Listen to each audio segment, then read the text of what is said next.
Sa panahon ng mythical era, ang demonyong hari ng paniniil ay nilipol ang mga tao at pinaslang pa ang mga Diyos, ngunit isinakripisyo niya ang kanyang sarili upang magdala ng kapayapaan. Siya ay muling nagkatawang tao pagkatapos ng 2,000 taon, na ikinagulat ng kanyang mga magulang dahil siya ay lumaki sa loob lamang ng 1 buwan. Ngunit napagtanto niya na ang kanyang pag-iral ay nabura sa kasaysayan. Nagsisimula ang kwento sa Demon King Academy kung saan ang kanyang mga descendants ay sinanay na maging kahalili niya. Sa araw ng pasukan ng pagsusulit, nakita namin ang isang babae na kinakabahan sa pagpunta sa akademya, ngunit siya ay nabangga at nabitawan niya ang kanyang letter. Kinuha ito ng isa pang lalaki at nakita na ang kanyang pangalan ay Nesha Necron. Ibinalik niya ang letter habang gumagawa ng eksena ang kanilang mga magulang, na sinabing swertehin sila sa pagsusulit. Pumunta sila sa pasukan habang ipinakilala niya ang kanyang sarili bilang Anoth Bold Eye God. Isang lalaki ang biglang nagpakita upang takutin sila, ngunit hindi siya pinapansin ni Anoth. Tinawag siya ng lalaki at ginamit ang kanyang mahika sa apoy, na inihayag ang kanyang sarili bilang si Zeres Indo, isang maharlika mula sa pamilyang Indo. Ngunit hindi siya kilala ni Anoth, at habang siya ay nagbubuntong hininga, biglang nawala ang apoy. Nagtataka si Zeres sa ginawa niya, kaya ipinaliwanag niya na mahina ang apoy niya, kaya hinaypan niya na lang ito. Ginagamit ni Anoth ang boses niya para mapaluhod siya. Siya ay nagpatuloy patungo sa pasukan, kung saan ang isang announcer ay nagpahayag na ang praktikal na pagsusulit ay magsisimula na. Sa loob ng akademya, nalaman ni Anoth na ang unang yugto ng praktikal na pagsusulit ay isang tunggalian sa pagitan ng mga kandidato, at ang matatalo ay madidismiss habang ang mananalo ay tatanggapin sa akademya. Naghanda si Anoth na lumaban at nakita niya na ang kanyang kalaban ay si Zeres, ngunit sa pagkakataong ito ay nakasuot siya ng anti-demon na baluti, na humaharang sa mahika. Kaya si Zeres ay naging kumpiyansa at bumunot ng nagninangas na espada, na ipinasa sa kanyang pamilya, na sinasabing pinalalakas nito ang kanyang mahika. Siya ay sumugod kay Anoth na binanggit na ito ay hindi kahanga-hanga kapag ito ay nagpapalakas ng mahinang gumagamit, at inalis niya ang apoy. Nagulat ang lahat, ngunit nagpa siya siyang gawing kawili-wili ang mga bagay, at ipinahayag na hindi siya gagalaw or gagamit ng anumang mahika para talunin siya. Iniisip ni Zeres na nagdadahilan lamang si Anoth dahil hindi niya madaig ang kanyang baluti, ngunit biglang sumabog ang kanyang mga organo. Nagtataka si Zeres kung ano ang nangyari, kaya't ibinunyag ni Anoth na ito ay tunog lamang ng kanyang tibok ng puso, na patuloy na sumisira sa mga organo ni Zeres hanggang sa siya ay mapaluhod. Ngunit tumanggi siyang sumuko, kaya tinapakan siya ni Anoth na binanggit na hinding-hindi siya susuko.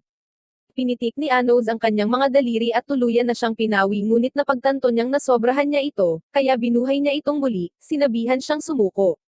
Ngunit sinimulan ni Zeres na insultuhin si Anoth na muling pinaslang siya at agad na binuhay, tinanong kung handa na ba siyang sumuko. Tumangging sumuko si Zeres dahil siya ay isang maharlika, ngunit walang pakialam si Anoth, pinaslang siya ng daan-daang beses habang ang lahat ay nanonood ng may takot. Handa siyang muling tapusin ni Anoth, ngunit sa wakas ay sumuko si Zeres, nakikiusap na tumigil siya. Natapos ang laban, at nakita namin ang isang lalaki na nainas kay Anoth para sa paghamon sa royalty. Sa ikalawang yugto ng pagsusulit, sinusuri nila ang kanilang mahiwagang kapangyarihan, at nakakuha si Nesha ng kahanga-hangang marka. Kinukuha ni Anoth ang pagsusulit, ngunit ang kanyang marka ay 0, at ang kristal ay nagtatapos sa pagsira. Ngunit masasabi ni Nesha na nawasak ito ng kanyang napakalaking kapangyarihan. Lumipat sila sa pagsusulit sa kakayahan, kung saan sinasagot nila ang serye ng mga tanong tungkol sa hari ng demonyo, ngunit sa palagay ni Anoth ay napakadali nito. Natapos ang araw, at nakita ni Anoth si Nesha na naghihintay sa kanya sa labas. Inaanyayahan niya itong magdiwang sa kanyang bahay, at nagpa siya itong sumama sa kanya. Hinawakan ni Anoth ang kamay niya at gumamit ng teleportation magic, ngunit nagtataka si Nesha kung bakit alam niya kung paano ito gamitin dahil nawala ito noong mythical era. Pinupuri siya ng kanyang ina sa kanyang pagpasa sa mga pagsusulit, at hindi siya makapaniwalang na kaya niya ito kahit 1 buwan pa lang siya. Ipinakilala niya si Nesha, at ang kanyang ina ay nabigla, ngunit ang kanyang ama ay proud sa kanya, sa pag-aakalang mayroon na siyang kasintahan. Nasiyahan si Anoth sa kanyang pagkain, at tinanong ng kanyang ina si Nesha kung ano ang gusto nito tungkol sa kanya, kaya binanggit niya na mabait ito, sinabi niyang kinuha niya ang kanyang letter para sa kanya. Masaya ang kanyang ina na nakakilala siya ng isang tao at nagpunta upang gumawa ng mas maraming pagkain. Sinamahan ni Ano si Nesha sa pag-uwi, at nagtanong siya tungkol sa kanyang ama, ngunit inihayag ni Nesha na ang lalaki na nasa akademya ay ang kanyang tagapag-alaga lamang, at hindi niya nakita ang kanyang mga magulang mula nang siya ay isinilang. Binanggit niya na ito ay isang magandang araw at nagpa siya na tawagin siya na kanyang kaibigan, na nagpapasaya sa kanya. Ngunit biglang, pinalibutan sila ng mahika, at nalikha ang isang arena habang nagpapakita ang isang tao mula sa mga anino, na ipinakilala ang kanyang sarili bilang si Leo Mordindo, ang kapatid ni Zeres na naroon din upang maghayganti. Hinawakan ni Leo Mord si Zeres sa leeg, sinabi sa kanya na hindi kailangan ng pamilya ng mahihina, at kinuryent siya hanggang sa siya ay masawi. Ipinaliwanag ni Leo Mord na sila ay mga descendants ng hari ng demonyo, kaya sila dapat ay iginagalang ng mga half-breeds. Ngunit binanggit ni Anos na ang lahi ay hindi mahalaga at ito ay tungkol sa kapangyarihan. Nagalit si Leo Mord sa kanya dahil sa pagmamaliit sa kanila at tinawag ang kanyang mga tauhan para umatake. Nagbanta siyang tatapusin si Anos na nag-iisip na dapat niyang malaman ang kanyang lugar. Ginagamit ni Anos ang kanyang mga kapangyarihan upang makagambala sa kanilang mahika habang sinusubukan nilang kontrolin ang kanilang mga spell, ngunit ito ay sumasabog. Nagtataka si Leo Mord kung ano ang kanyang ginawa, kaya ipinaliwanag ni Anos na ginawa niya ang kanilang mahika na magwala, sinabing hindi sila match para sa kanya. Ngunit si Leo Mord ay tumangging matalo sa isang hybrid, kaya nagpa siya siyang gumawa ng isang ipinagbabawal na spell na magagamit lamang ng royalty. Inilabas niya ang kanyang kapangyarihan, at ang lugar ay kinuha sa pamamagitan ng kanyang mahika, ngunit napagtanto niya na si Anos ay hindi nasaktan. Kinikilala ito ni Anos bilang pinagmulang magic, na kinabibilangan ng paghiram ng kapangyarihan ng hari ng demonyo, ngunit ipinaliwanag niya na hindi ito gumagana sa kanya dahil siya ang pinagmumulan ng kapangyarihan. Napagtanto niya na si Leo Mord ay walang karanasan, at nagpa siya siyang bigyan siya ng pagkakataon, kaya binuhay niya si Zeres ngunit siya ay naging zombie.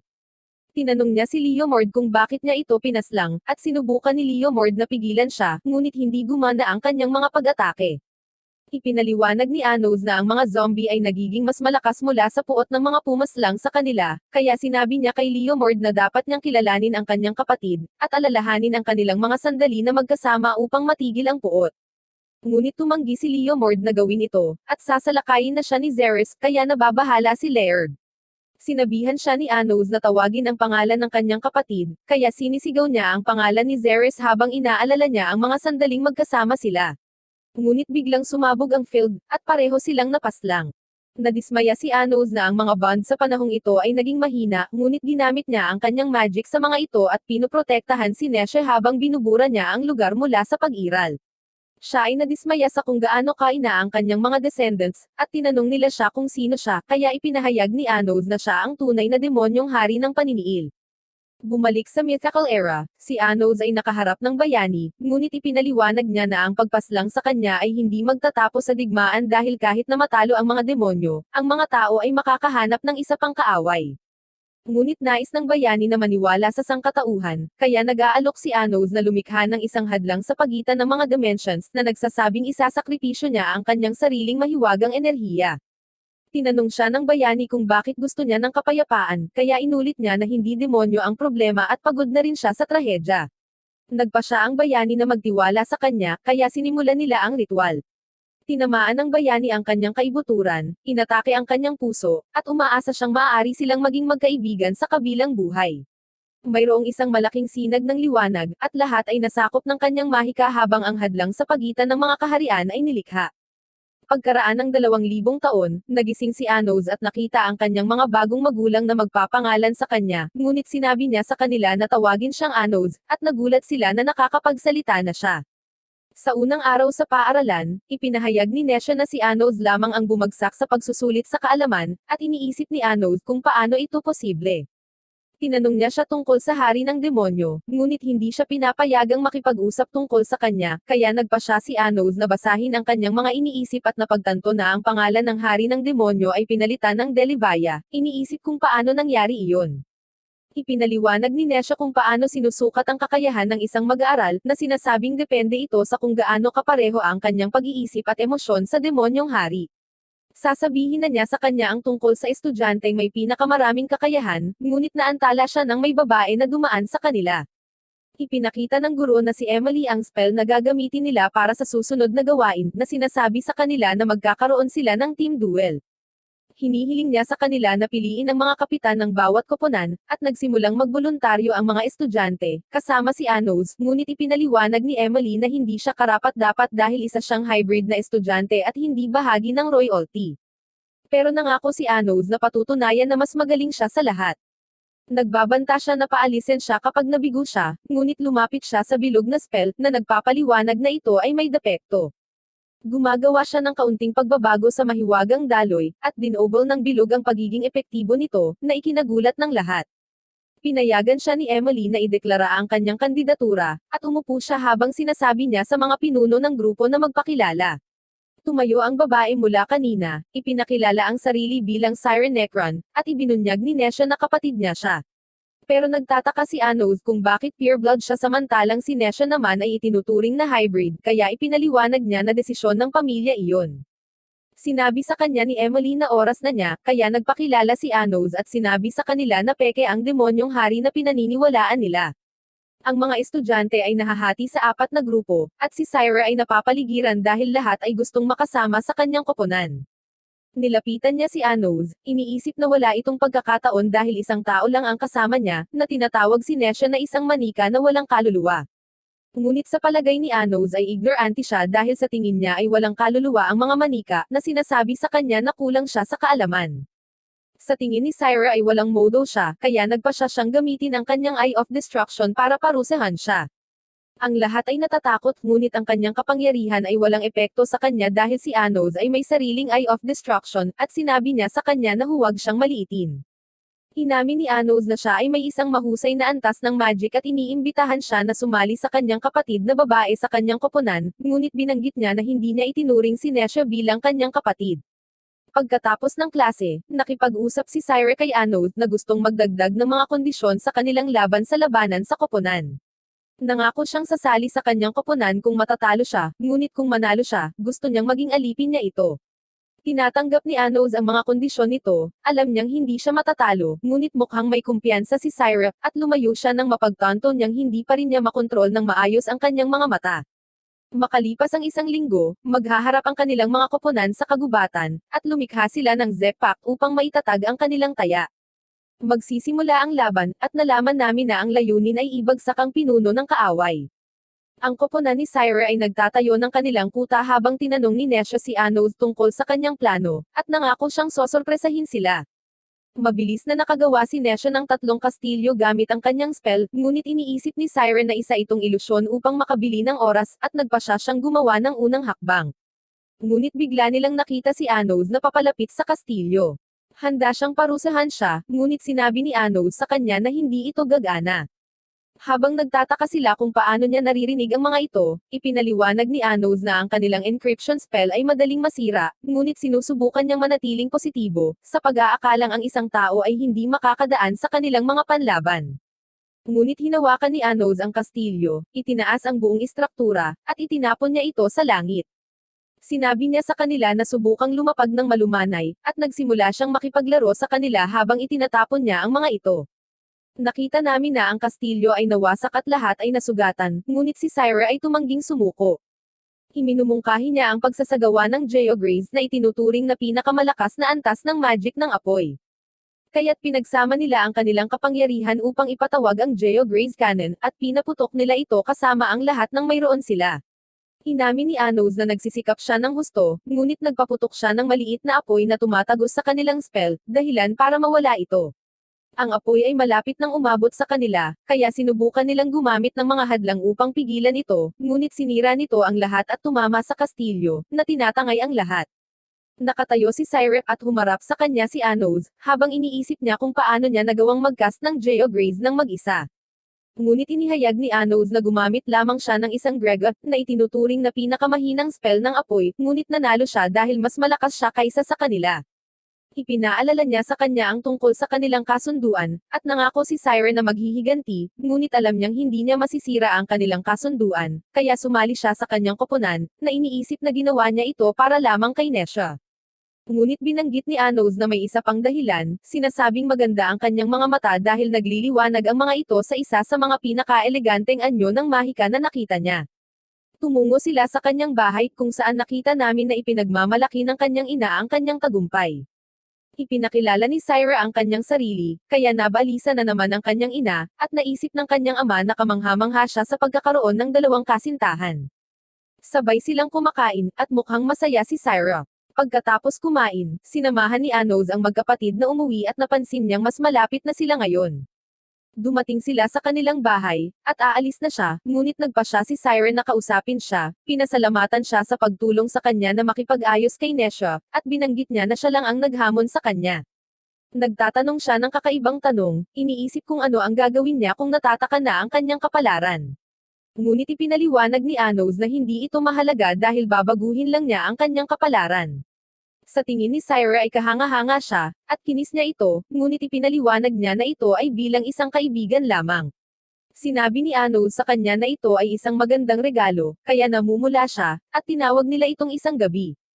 Nakita namin si Syra na nakikipag-usap kay Nesha tungkol kay Anos, at naaalala niya na si Nesha lang ang laging matapang na tumingin sa kanyang mga mata. Humingi siya ng tawad, alam niyang hindi siya mabuting kapatid sa kanya, ngunit hindi siya nagagalit dito, at nagagawa nilang makipagkasundo sa isa't isa. Sa academy, natuklasan ni Anos na magbi-birthday na si Syra bukas, at iniisip ni Nesha kung ano ang bibilhin para sa kanya. Umupo si Syra sa kanilang mesa, ipinaalala sa kanila na nasa iisang koponan sila, at ibinunyag niya na ang kanyang mga dating kasamahan sa koponan ay nais ding sumali sa kanila. Ngunit inihayag ni Anos na tinanggihan na niya ang mga ito dahil sa tingin niya ay wala silang silbi. Kaya ipinaliwanag ni Syra na kailangan nila ng mas maraming miyembro para lumahok sa iba pang mga pagsubok. Magsisimula ang klase, at binanggit ni Emily na ang Demon King ay hinuhulaan na muling magkatawang tao sa taong ito, kaya magkakaroon sila ng isang espesyal na klase, at isa sa 7 Elder ang magtuturo sa kanila ng spell. Nalaman namin na ang 7 Elders ay nilikha mismo ng Demon King, at sila ang unang nagmana ng kanyang dugo. Nagpapakita ang Elder na nagngangalang Ivan Necron, at tinawag siya ni Anos, nagtataka kung naaalala niya siya. Humingi ng paumanhin si Emily sa inaasal ni Anos, ngunit si Ivan ay nagtataka, tinanong siya kung magkakilala sila, habang inihayag niya na nawala ang karamihan sa kanyang mga alaala mula sa 2,000 taon na ang nakalilipas. Sinubukan ni Anos na pilitin siyang maalala, na ikinagulat ng lahat ngunit napagtanto niya ang isang bagay at pinakawalan siya habang hindi pinansin ni Ivan ang nangyari at nagpapatuloy sa pagtuturo ng spell. Pagkatapos ng klase, nakipag-usap si Anos kay Ivan, ipinaliwanag na ibinalik niya ang kanyang mga nawalang alaala mula sa 2,000 taon na ang nakalilipas, ngunit tila nagbago ang nakaraan, at naniniwala si Ivan na ang hari ng demonyo ay si Delivaya. Kaya't napagtanto ni Anos na may isang taong muling isinulat ang nakaraan pagkatapos ng kanyang kasawian, at binura ang mga alaala ng lahat tungkol sa kanya. Hindi pa rin sigurado si Ivan kung siya ang totoong Demon King dahil maaari siyang magsinungaling para nakawin ang lugar ng kanyang amo, kaya nagpa siya siyang manatiling neutral sa ngayon. Pumunta si Anos para kausapin si Nesha, at nakita niya itong nakatingin sa sulat mula sa kanyang tagapag-alaga. Tinanong niya ito kung bakit hindi pa niya ito binubuksan, kaya ipinaliwanag niya na mas gusto niyang panatilihin ito bilang isang antang-antang. Kasama ni Syra ang iba pang mga estudyante, at tinanong nila siya kung bakit siya nakikipag-hangout kasama sina Anos at Nesha, na tinatawag silang mga misfits. Kaya nagalit siya, at ginamit ang kanyang Eyes of Destruction para hatiin ang lupa bago lumayo. Sa susunod na klase, sinabihan ng guro ang mga mag-aaral na mangolekta ng mga mahiwagang kasangkapan sa loob ng piitan, na sinasabi sa kanila na maaari nilang itago ang mga bagay para sa kanilang pangkat. Nagmamadali silang pumasok sa piitan upang tapusin ang gawain, ngunit nagtataka si Syra kung bakit naglalaan si Anos ng kanyang oras. Sa tingin niya, ang pinakamahusay na paraan para manalo ay ang makuha ang scepter sa pinakamababang antas ng piitan, ngunit ipinaliwanag ni Syren na kahit ang mga guro ay hindi pa umabot sa antas na iyon, at hindi siya sigurado kung mayroon pang ang scepter. Ngunit alam ni Anos na mahahanap niya ito, na sinasabi sa kanila na papasok na sila sa kanyang kastilyo. Bumaba sila sa piitan, napagtanto na ang mga halimaw ay natalo na ng ibang mga estudyante. Iminumungkahi ni Anos na gamitin ni Nesha ang isa sa mga item sa treasure room bilang regalo para sa kaarawan ni Syra. Iniisip niya kung may gusto rin ba siya, tinanong siya tungkol sa kanyang kaarawan, kaya't ipinahayag ni Nesha na ito ay katulad ng kay Syra, na sinasabi sa kanya na sila ay talagang kambal. Sinabi ni Anos sa kanila na dumating na sila, ngunit sa tingin nila ito ay isang dead end, kaya't ibinunyag niya na mayroong isang lihim na daanan. Sinubukan ni Siren na gamitin ang kanyang mahika upang makita ito, ngunit hindi niya magawa, dahil ipinaliwanag ni Anos na mayroon siyang mga hakbang sa pagkontra, at sinira niya ang pader na nagpapakita ng isang nakatagong koridor. Dumating sila sa isang lihim na hardin, habang isiniwalat ni Anos na ginamit ito para sa pag-activate ng mga natural na magic circle, ngunit naghihinala siya dahil iba ito sa 2,000 taon na ang nakakaraan. Sa wakas ay nahanap na nila ang pinto sa treasure room, at napansin ni Nesha na mayroon itong anti-magic na proteksyon, kaya kahit ang pinakamalakas niyang magic ay hindi ito kayang sirain. Ngunit si Anos ay gumagamit ng malupit na puwersa para buksan ito. Pumasok sila sa silid, at napagtanto ng mga babae na totoo ang scepter. Si Syra ay nabighani dito, habang dinadala ni Anos si Nesha sa isa pang silid na sinasabi sa kanya na pumili ng regalo para kay Syra. Kaya pinili niya ang Phoenix Cloak sa pag-aakalang ito ay nababagay sa kanya. Bumalik sila kay Syra at binigay ni Nesha sa kanya ang regalo, kaya nagpa siya siyang subukan ito, sinabihan si Anos na umalis para makapagpalit siya. Nagpapasalamat si Nesha sa kanyang pagtulong sa pagbibigay ng regalo. Naghihintay si Anos sa labas ng silid, ngunit makalipas ang ilang sandali, natuklasan niya na pinaslang ni Syra si Nesha. Nagsimula siyang magmayabang at binanggit na ang mga lalaki ay palaging nagpapabeye sa kanilang bantay pagkatapos ng isang kiss. Ngunit sa palagay ni Anos ay prank lamang ito, ngunit binawi ni Syra ang kanilang kasunduan, at nagulat siya na maaari niyang sirain ito, na iniisip na hindi ito dapat posible. Napansin ni Anos na buhay pa si Nesha kaya kumbinsido siya na nagsisinungaling ito, ngunit natatawa ito, sinabing si Nesha ay isang manika lamang na ipinanganak para magamit niya. Nagcast siya ng spell kay Nesha, at nagbanta na tatapusin niya ang kanyang buhay kapag sinubukan niyang hulihin siya. Ngunit nang i-activate niya ang kanyang flight spell, nahuli siya ni Anos, at nawala ang sugat ni Nesha. Napagtanto niya na ito ay isang ilusyon lamang, at ipinahayag niya na pinagaling niya si Nesha sa sandaling pumasok siya sa silid. Alam ni Anos na nag-activate ang Eyes of Destruction niya kapag tumataas ang emosyon niya, pero napansin niyang hindi nag-activate ang mga mata nito nang batiin siya ni Nesha ng happy birthday, at lumiwanag lang ito nang matanggap niya ang balabal. Tinatanong ni Anos kung bakit hindi nag-activate ang kanyang mga mata matapos ipagkanulo si Nesha. Sa pag-aakalang siya ay masyadong kalmado para maging totoo, pinaandar niya ang kanyang malademonyong mata, at sinimulan nitong sirain ang silid, ngunit hindi niya ito pinansin, at ginamit ni Anos ang kanyang kapangyarihan para pigilan siya. Nagmakaawa si Nesha sa kanya na patawarin siya, kaya binitawan niya siya, at sinubukan siyang tulungan ni Nesha ngunit hinawakan niya ang scepter at lumipad palayo. Hindi niya ito pinapansin at sinabihan si Nesha na ipaliwanag ang lahat ng tinatago niya. Kaya, inihayag ni Nesha na hindi siya isang mahiwagang manika at talagang mawawala sa hating gabi. Ipinaliwanag niya na siya ay isang kopya ni Syra at napagtanto niya na nagawa ni Syra na sirain ang Zekpak dahil ginawa ito sa kanyang sarili. Nilikha siya ni Ivan mula kay Syra gamit ang isang spell na naghahati sa isang tao sa dalawa, ngunit ang magic ay may limitasyon sa oras, kaya mayroon lamang siyang 15 taon upang mabuhay bago sumanib muli kay Syra. Alam ni Anos na ang layunin ay dagdagan ng likas na salamangka ni Syra, at ipinaliwanag ni Nesha na ang lahat ay tinatrato siya na parang hindi siya kailanman umiral, ngunit masaya siya na naging kaibigan niya ito, sa pag-aakalang ito ay isang himala na nakausap niya ito. Niyakap niya ito, tinawag siyang walang isip, at sinabihan niya itong mamuhay na parang gusto niyang magpatuloy sa pag-iral. Samantala, nalilito si Syra nang mawala ang pinto sa silid, at nagpakita si Anos sa kanyang likuran, na nagsasabing nais ni Nesha na makipagkasundo sa kanya. Nagtataka si Nesha kung kinasusuklaman siya ni Syra ngunit hindi niya ito pinapansin at nagmumungkahi ng isa pang hamon, na sinasabing sasagutin lang niya ang kanyang mga tanong kung magagamit niya ang magic circle na nilikha niya. Tinanggap ni Anos ang hamon, at si Syra ay gumuhit ng 2 magic circle na nagpapaliwanag na siya ang nag-imbento ng mga spell, at sinabi niya sa kanya na kailangan lang niyang isaaktibo ang isa sa mga ito. Alam niyang gusto niyang gumamit siya ng spell na nagsisynchronize sa mga source, na pagtanto niyang nilayon niyang mabaigo mula pa sa simula, ngunit inactivate niya ang bilog kaya pumayag siyang sagutin ang mga tanong ni Nesha. Naalala niya ang mga sandaling magkasama sila noong mga bata pa sila, at kung paanong si Nesha ay laging nasa tabi niya habang ang lahat ay natatakot sa kanyang malademonyong mga mata, ngunit si Nesha ay hindi pinansin ng lahat at namuhay na mag-isa dahil siya ay isang kopya lamang. Kaya, nagsaliksik si Syra ng mga spells para baguhin ang kanyang kapalaran. Nagsimulang mag-activate ang spell, at ibinunyag ni Syra na magpapalit na sila ng tadhana habang ina-activate niya ang kanyang pangalawang spell, na gagawing orihinal na katawan si Nesha. Ngunit alam niya na ang tanging paraan upang ma-activate ito ay ang pagtanggi sa kanya ni Nesha, kaya sinubukan niyang magalit sa kanya si Nesha, ngunit ipinahayag niya na talagang mahal niya siya. Handa na si Siren na tanggapin ang kanyang bagong kapalaran, at isinaaktibo niya ang kanyang spell, ngunit hindi ito umubra habang sinasabi sa kanya ni Nesha na hinding-hindi niya siya kapuputin. Hindi makapaniwala si Siren at nagsimula siyang umiyak habang nagmamakaawa kay Nesha na tanggihan siya dahil ayaw niyang mawala siya. Pero sinabi sa kanya ni Nesha na okay lang dahil mananatili siya sa tabi niya bilang bahagi niya. Siya ay masaya na sa wakas ay muling makakasama ang kanyang kapatid. Sinabi kay Anos na wala siyang pinagsisisihan dahil nakaranas siya ng dalawang himala sa kanyang buhay. Ngunit sinabi ni Anos sa kanya na ang tunay na himala ay hindi pa nangyayari, na sinasabing may solusyon para manatiling buhay silang dalawa.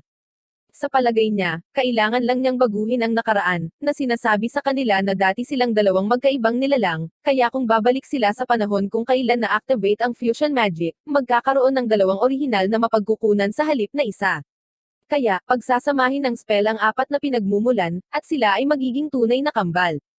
Sinabi ni Anos sa kanila na kailangan nilang bumalik sa nakaraan, ngunit alam ni Siren na hindi sila sapat na malakas, kaya binigyan niya sila ng bahagi ng kanyang kapangyarihan habang ipinapaliwanag niya na kailangan nilang maniwala na siya ang tunay na Demon King of Tyranny.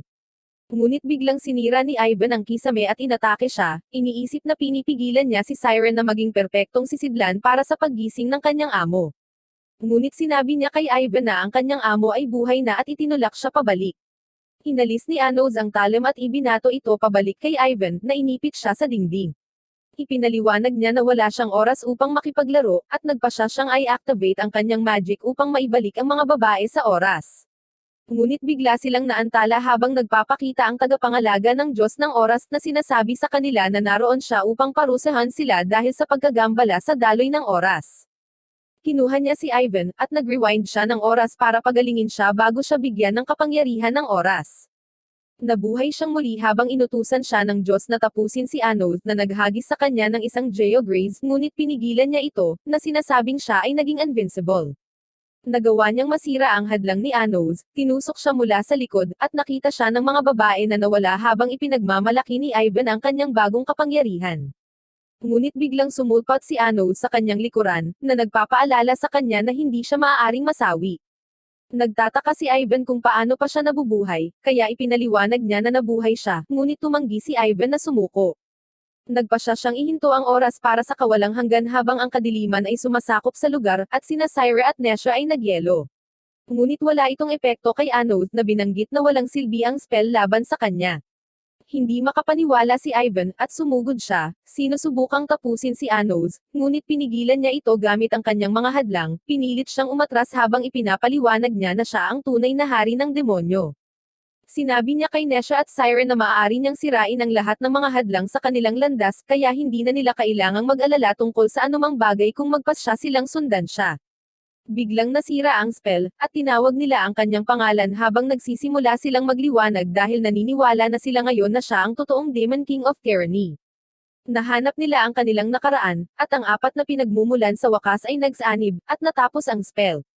Ipinaalala ni Anos kay Ivan na nasa kanyang kastilyo sila, at hinugot niya ang kanyang Sword of Destruction. Sinubukan ni Ivan na tumakas, ngunit bigla siyang tinusok ni Anos, at napagtanto niyang hindi niya kayang pagalingin ang kanyang sarili.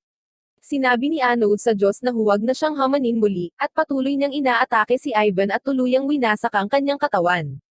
Ang lahat ay bumalik sa normal, at binuhay ulit ni Anos si Ivan, na nagpapaliwanag na ang kanyang espada ay inalis ang demonyo at ang Diyos na pumalit sa kanyang katawan. Humingi ng tawad si Ivan at nanumpa ng katapatan sa kanya. Tinulungan ni Anos na ibalik ang kanyang mga alaala, at sinabihan siyang panoorin ng iba pang elders at alamin kung sino ang nag-blur sa kanyang mga alaala. Bumalik din sa normal ang mga babae, at sinabi ni Anos sa kanila na oras na para bumalik, na nagsasabing may oras pa para makatanggap ng pinakamataas na marka para sa pagsusulit. Umalis sila sa piitan, at si Nesha ay pagod na, ngunit natutuwa siyang natapos na ang lahat at nagpasya na sa wakas ay basahin ang kanyang sulat. Masaya si Siren na pareho silang buhay at humingi ng tawad sa lahat ng kanyang ginawa. Binigyan ni Anos si Nesha ng Enchanted Ice Ring dahil kaarawan din ito, at niyaya niya silang maghapunan sa bahay nito. Nakikita natin si Anos sa mythical na panahon habang hinahamon siya ng dakilang water spirit ngunit nagboluntaryo ang kanyang subordinate na si Shaki na harapin ito. Nangako si Anos na bibigyan siya ng gantimpala kung matalo siya sa isang pag-atake. Sumulong siya upang harapin ang espiritu, at nagawa niyang talunin ito sa isang hit, kaya pinuri siya ni Anos, tinanong kung ano ang gusto niya bilang gantimpala. Ngunit humihingi si Shaki ng pahintulot na muling magkatawang tao kasama niya dahil gusto lang niyang patuloy na paglangkuran siya. Sumang-ayon si Anos, ngunit ipinaliwanag niya na mawawala sa kanya ang lahat ng kanyang alaala at kakayahan, at nakita nilang dumating ang bayaning si Conrad. Ibinunyag ni Anos na kahit siya ay nahihirapang harapin siya dahil siya lang ang may magic ng 7 source sa mundo. Sa kasalukuyan, hinihintay ni Siren na ipahayag ng guro ang kanilang marka pagkatapos makuha ang scepter, ngunit sa halip, inanunsyo ni Emily na isang transfer student ang sasali sa klase, na nagpapakita na siya ay isang master ng espada. Inanunsyo din niya na ninakaw ang natagpuang scepter nila Anos, at wala silang oras upang suriin ang pagiging tunay nito, kaya bibigyan lamang niya sila ng 70 puntos hanggang sa matagpuan ang salarin. Nag-alsa si Cyrep ngunit iniisip ng ibang mga estudyante na peke ang scepter na ito dahil hybrid si Anos. Ngunit ang isang babae na nagngangalang Mika ay nag-iisip na ito ay hindi patas na nagsasabing ang mga hybrid at royalty ay karapat-dapat sa parehong pagtrato, ngunit sinabi sa kanya ni Emily na umupo, na nagbabanta na paalisin siya. Nagpa siya si Anos na lutasin ang sitwasyon, sinabi na ang magnanakaw ay masyadong halata, at hinugot niya ang scepter mula sa katawan ng isang estudyante at ibinigay ito kay Emily, alam niyang pinahintulutan niya ang estudyante na nakawin ito. Pagkatapos ng klase, pinasalamatan ni Mika si Anos sa pagtulong sa kanya, at ipinaliwanag niya na ang paaralan ay pinangungunahan ng purong dugong maharlika, habang ang mga hybrid na tulad nila ay hindi trinatrato ng maayos. Sinabi niya sa kanya na bahagi siya ng isang guild na nagpo-promote ng mga aktibidad para pag-isahin ang lahi ng demonyo, at tinanong siya kung gusto niyang sumali sa kanila. Binanggit niya na isa sa 7 elders ang sumusuporta sa kanila, at sa tingin nila si Anos ang Demon King of Tyranny. Tumungo sila sa guild tower, at nalaman namin na napuno ito ng mga fangirls ni Anos na nagsimulang mabalisa habang nakikita siya. Tumingin sila sa paligid ng tore, at nakita ni Syra ang mga larawan ni Anos, ngunit nagpa siya si Mika na ipakita sa kanya ang isang bagay. Pumunta sila sa isang silid kung saan nakakita sila ng espada. Habang ipinapaliwanag ni Mika na siya ay anak ng isang marangal na demonyo at isang espiritu ng tubig, ngunit hindi niya nakilala ang kanyang ama dahil ito ay isang pure-blooded na demonyo habang siya ay isang hybrid. Ngunit, ipinadala niya sa kanya ang espada noong ika-10 kaarawan niya. Sa palagay niya ay nasa kanya ang kalahati, at umaasa siyang balang araw ay magkakaisa ang lahat ng mga demonyo upang sa wakas ay makilala niya ito, at hinihiling kay Anos na sumali sa kanilang grupo. Kinabukasan, nakita namin ang mga estudyante sa arena na sinusubukang bunutin ang kanilang mga magic sword mula sa lupa, ngunit naubos ng mga espada ang kanilang kapangyarihan upang hindi nila ito mabunat. Dalawa sa mga demonyong elder, Gado at Yori, ang nagtuturo sa klase at ibinalita nila na ang mga mag-aaral lamang na bumunot ng kanilang mga espada ang maaaring sumali sa Magic Sword Tournament. Nagtataka si Syra kung bakit hindi bumunot ng espada si Anos sa pag-aakalang hindi niya ito magagawa.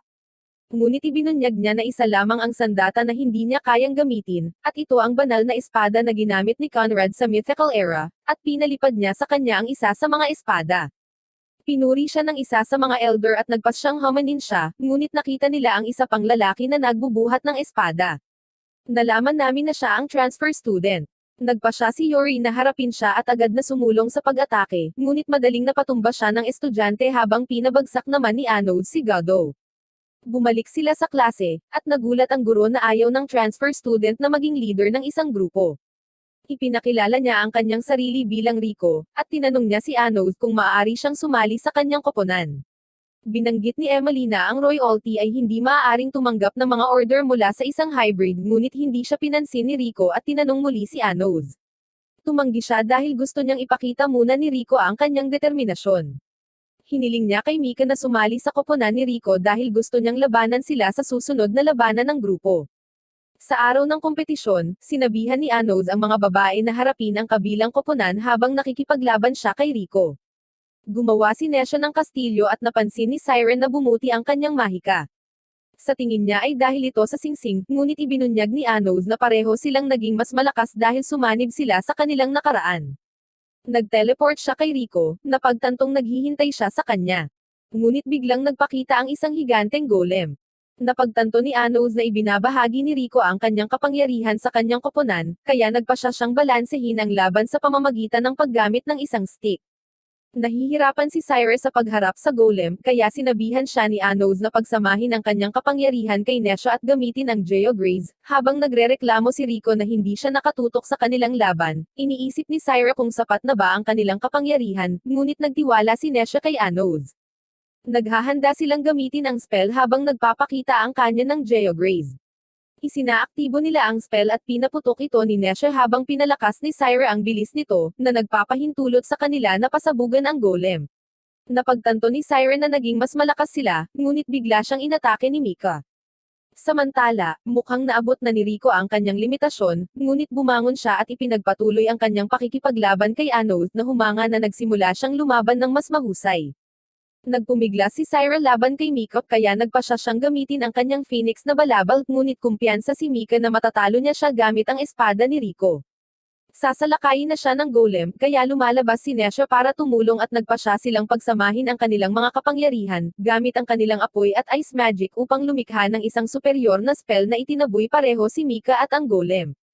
Ipinagmamalaki nila ang kanilang sarili, ngunit biglang nagsimulang umuga ang lupa, at napagtanto nila na ang labanan sa pagitan ni Anos at Rico ay sumisira sa lahat ng nasa paligid nila. Ngunit sa tingin ni Anos ay hindi ito mahalaga dahil ang kagubatan ay muling mabubuo salamat sa natural na mana. Binanggit ni Rico na masyado na siyang nasa sabik na huminto. Patuloy silang nagpapalitan ng atake, habang binanggit ni Anos na ito ang unang pagkakataon na nagkaroon siya ng tunay na kalaban mula noong kanyang muling pagkakatawang tao. Nagpa siya si Rico na tapusin ang mga bagay-bagay at tumalon siya sa itaas ni Anos upang ihatid ang pangwakas na atake, ngunit pinigilan ito ni Anos gamit ang kanyang tungkod na tinapos ang laban. Binanggit ni Anos na humanga siya dahil nakasabay sa kanya si Rico. Inamin ni Rico ang pagkatalo, pakiramdam niya ay nagkita na sila noon at parang pamilyar si Anos sa kanya. Binanggit ni Anos na siya ang Demon King of Tyranny at naniniwala si Rico sa kanya, kaya inimbitahan siya ni Anos na sumali sa kanyang team. Umuwi si Anos at masaya ang kanyang ina sa kanyang tagumpay, ngunit naisip ni Mika na hindi siya dapat naruroon.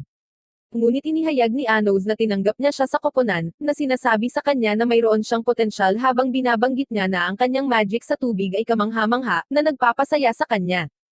Pagkatapos ng hapunan, nakipag-usap ang mga babae sa mga magulang ni Anos at natuklasan na siya ay 1 buwan pa lamang. Kinausap ni Rico si Mika at humingi ng paumanhin sa hindi niya pagkapanalo sa labanan, ngunit okay lang iyon kay Mika at humanga siya na hindi siya nagtatangi sa kanya kahit na siya ay isang maharlika.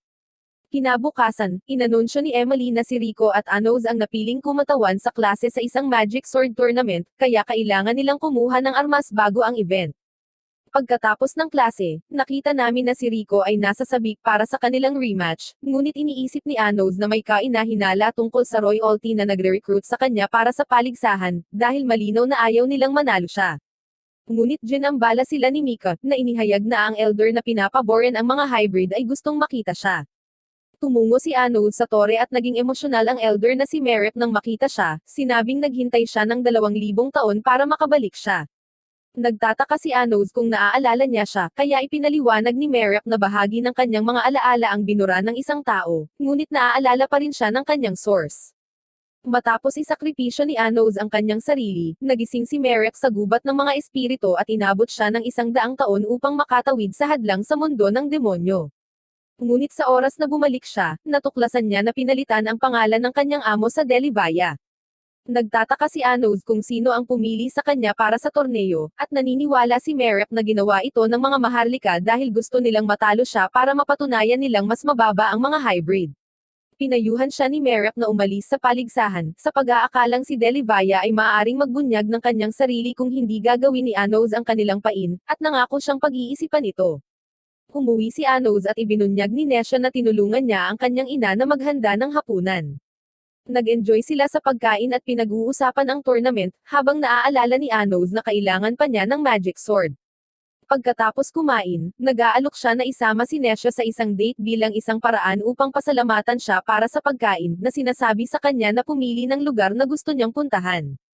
Naglalakad sila sa paligid ng lungsod at nagtungo sila sa isang magic model shop kung saan napansin ni Anos ang mga modelong bahay, napagtanto na ang kanyang libangan ay lumikha ng mga ito. Pumunta sila sa isa pang silid kung saan ginagamit niya ang kanyang mahika upang lumikha ng isang modelo ng kanilang hapunan na nagpaplanong ibigay ito kay Syra.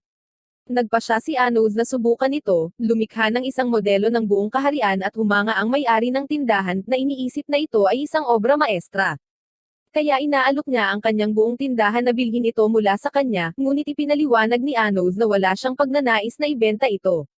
Pagkatapos nito, napagtanto ni Anos na patuloy na hinahangaan ni Nesha ang kanyang modelo, kaya ginawa niya itong singsing at ibinigay sa kanya, na sinasabing palagi niya itong makikita.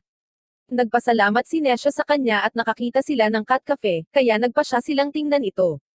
Isang kakaibang pusa ang nagpakita sa harapan nila at nagsimula itong makipag-usap sa kanila, nang mapagtanto ni Nesha na si Ivan iyon.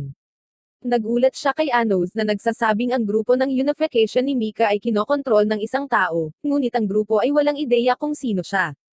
Binanggit niya na may isang misteryosong tao na nagtatrabaho sa isang ospital, ngunit hindi siya sigurado kung konektado siya sa grupo ni Mika. Kaya sinabihan siya ni Anos na bantayan si Merrick sa Magic Sword Tournament. Pumunta sila upang suriin ang ospital na binanggit ni Ivan, at sinabi ni Anos na hindi ito mukhang kaina-hinala, ngunit biglang nagpakita si Rico. Tinanong siya ni Anos kung bakit siya naruroon, kaya sinabi niya sa kanila na pumunta siya upang bisitahin ang kanyang ina. Nag-aalok si Anos na pagalingin siya dahil maaari niyang gamutin ang anumang sakit gamit ang kanyang kapangyarihan, ngunit hindi gaanong pinansin ito ni Rico at pumasok siya sa ospital nang mapagtanto nilang kakaiba ang kanyang kinikilos. Dumating ang araw ng paligsahan, at sinabi ni Ivan kay Anos na ang dalawang elder sa likod ng kaganapan ay naglalayon na akitin siya sa isang bitag, kaya't naisipan niyang umalis, sa pag-aakalang maaari itong magpakita kay Delivaya. Inanunsyo ng Quago ang pagsisimula ng paligsahan habang lumalabas ang kalaban ni Anos, ngunit napagtanto ng lahat na hindi siya nagpakita, kaya sa tingin nila ay sumuko na siya. Nakita namin na hinihintay ni Anos na magpakita si Delivaya habang sinisimulan siya ng lahat na pagsabihan ng mas asama, ngunit biglang sinisigawan sila ng kanyang ina, na sinasabi sa kanila na siya ang magiging Demon King. Nagpakita ang kanyang ama sa tunnel na inihayag na gumawa siya ng magic sword para sa kanya, at binanggit na ang kanyang tagumpay ay magpapatunay na kahit isang hybrid ay maaaring maging Demon King. Kaya kinuha ni Anos ang espada at nagpasalamat sa kanyang ama, na napagtatanto na wala siyang dahilan para mag-ingat. Gusto niyang mapasaya ang kanyang mga magulang, kaya nagpa siya siyang lumaban at harapin ang anumang bitag na lalabas. Tumalon siya sa arena at humingi ng paumanhin sa pag-aaksaya ng oras ng kanyang kalaban, na nangangakong tatapusin ang laban sa loob ng 1 minuto. Ang kanyang kalaban ay sumugod, ngunit madali niyang iniiwasan ang mga pag-atake habang ang kanyang mga tagahanga ay kumakanta ng isang kanta bilang karangalan sa kanya. Kaya't nagalit ang kanyang kalaban at nagpa siya na gamitin ang kanyang lihim na pamamaraan, ngunit hindi ito gumana. Nagpa siya si Anos na umatake, tinutulak ang kanyang espada upang lumikha ng hangin na tumama sa kanyang kalaban at sumisira sa kanyang espada.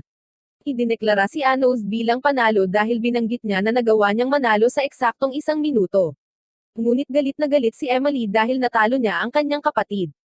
Nakita namin sina Anos at Mika sa waiting room kung saan pinapanood nila si Rico habang nanalo siya sa kanyang tunggalian at sumama sa kanila, ngunit ibinalita niya na bahagi na siya ng Royal Faction at bigla niyang inatake si Anos na humawak sa kanyang puso.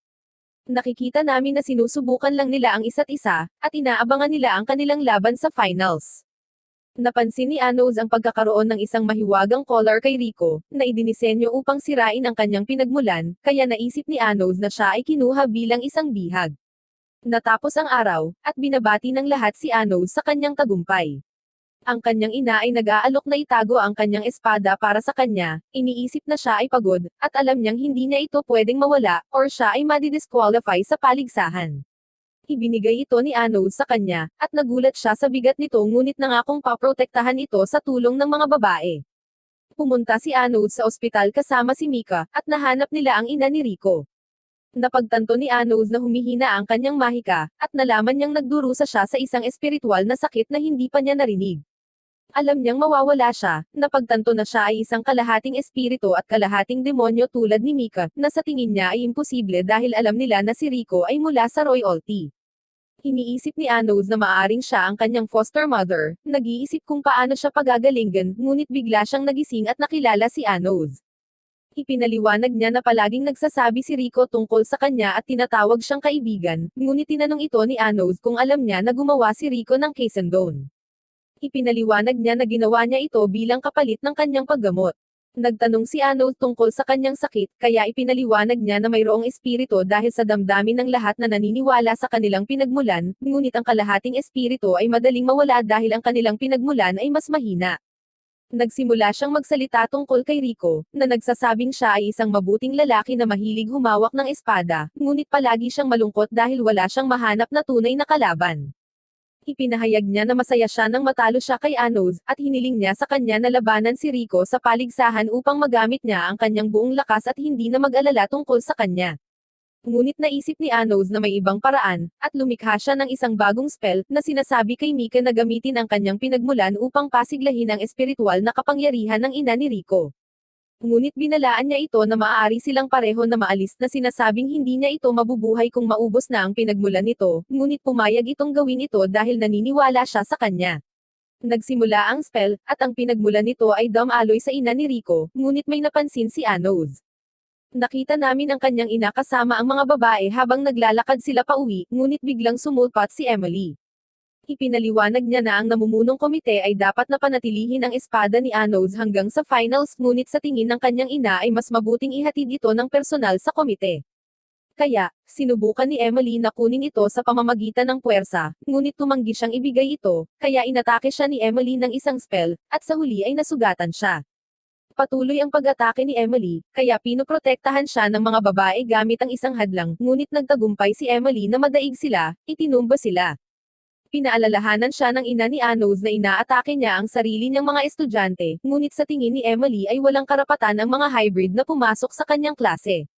Binanggit niya na pinahiya ni Anos ang kanyang kapatid sa paligsahan, kaya gusto niyang maghiganti. Nagpaputok siya ng isang malakas na sinag ng enerhiya, ngunit ang mga babae ay bumangon at pinoprotektahan ang ina ni Anos na sinasabi sa kanya na tumakas. Kaya, nagsisimula siyang tumakbo palayo. Nagawa ni Emily na lusutan ang kanilang hadlang, ngunit tumanggi silang sumuko, alam nilang ipinaglalaban nila si Anos. Kaya, pinasabog niya sila gamit ang kanyang mahika. Nakita ng ina ni Anos ang mga sunog na labi ng mga babae, kaya naging desperado siya habang naghahanda si Emily na tapusin siya, ngunit biglang nagpakita si Anos na pinoprotektahan siya mula sa pag-atake. Nagsimulang magmayabang si Emily, ngunit pinigilan niya ito, at pinagaling niya ang kanyang ina at binuhay ang mga babae, pinasalamatan sila sa kanilang ginawa. Nilapitan niya si Emily, nangako na hindi siya magpapakita ng awa, at dinala niya siya sa arena, tinusok siya ng espada. Ngunit ipinangako ni Anos na hindi siya tatapusin kung kikilalanan siya nito bilang ang tunay na hari ng demonyo. Sinimulan niyang pahirapan siya, at tinawag niya itong Demon King, ngunit sa palagay niya ay hindi siya sincere, kaya nagpa siya siyang tapusin siya. Ngunit gumawa si Anos ng spell para buhayin siya sa isang bagong katawan, na sinasabi sa kanya na isa na siyang hybrid. Kaya, nabalisa dito si Emily at sinubukang tapusin ang kanyang sariling buhay, ngunit ipinahayag ni Anos na naglagay siya ng sumpa sa kanya upang hindi niya ito magawa, at hinatulan niya siyang mamuhay bilang isang hybrid magpakailanman. Tapos nag-teleport siya palayo. Samantala, abala si Mika sa spell nang bigla siyang makita ni Rico, tinanong kung ano ang ginagawa niya. Napagtanto niya na ibinabahagi nito ang kanyang kapangyarihan sa kanyang ina sa pagtatangkang iligtas siya, kaya ibinaba niya ang kanyang kutsilyo, ngunit binanggit niya na masyadong nawawala sa kanya ang kanyang sariling pinagmulan.